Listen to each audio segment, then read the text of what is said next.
We thought this morning that an existential crisis had come to the Pac-12, but some 11th hour drama creating a sliver of optimism, which may have now been dashed. So it's back and forth.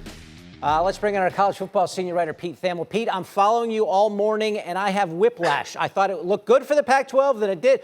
Where do we stand? I know there was a meeting this morning. What happened? Yeah, David, this has been as fluid and dynamic of a story as I've ever covered in my 20 years covering college sports. To start with the morning meeting, when the Pac-12 had a meeting 7 a.m. Pacific time, there was some optimism because of a myriad variables that they could actually land the plane and have all the presidents sign the grant of rights to the Apple contract. It would have been a primarily streaming deal. Oregon didn't love some of the financial offers from the Big Ten. Arizona State was kicking and screaming about going to the Big 12, and there was a thought that maybe everyone would stay together. That thought has ended for now. As the morning progressed, and now we hit early afternoon here, I've been told by sources that Oregon and Washington are now, and maybe again, fully engaged with the Big Ten. Things are back trending in that direction. There's a Big Ten president's meeting that's supposed to be imminent that could end up with a vote for Oregon and Washington. There's still always hurdles. Everything is fluid in realignment, but the Pac-12 went from a morning of optimism to, again, maybe on the cusp of its demise. Okay, the Big Ten, it sounds like hastily calling a meeting to see if they can get Oregon and Washington in the fold. What about Arizona, Pete? Well, Arizona has applied to and been accepted to the Big 12. There are still steps before that gets formalized, and part of the final steps of the issues that Arizona was facing was that Arizona State really didn't want to go. Michael Crow, the president of Arizona State, has been a staunch Pac-12 guy. He was Larry Scott's supporter long after anyone supported Larry Scott, the former commissioner, who ended up really putting the Pac-12 in this predicament where its demise was inevitable.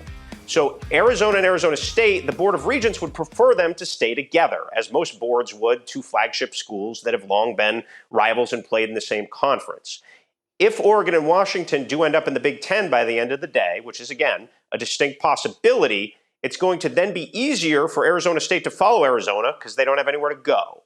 Oregon and Washington represent the linchpin of the Pac-12. If they end up completing the deal and completing the negotiations that they're in, the Pac-12 as we know it will spiral, unfortunately and sadly, after a century of existence, into an unrecognizable form. Arizona's already done the paperwork and have gone. Utah would be expected to follow, but there's still hurdles there. And then Arizona State would have to reluctantly follow up. So the thought is those three corner schools in the upcoming days could line up. But again, these are all big, complicated decisions. There's boards, there's governors.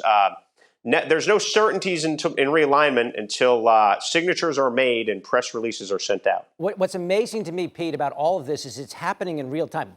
Presidents are calling snap meetings. They're getting together. It's going quickly.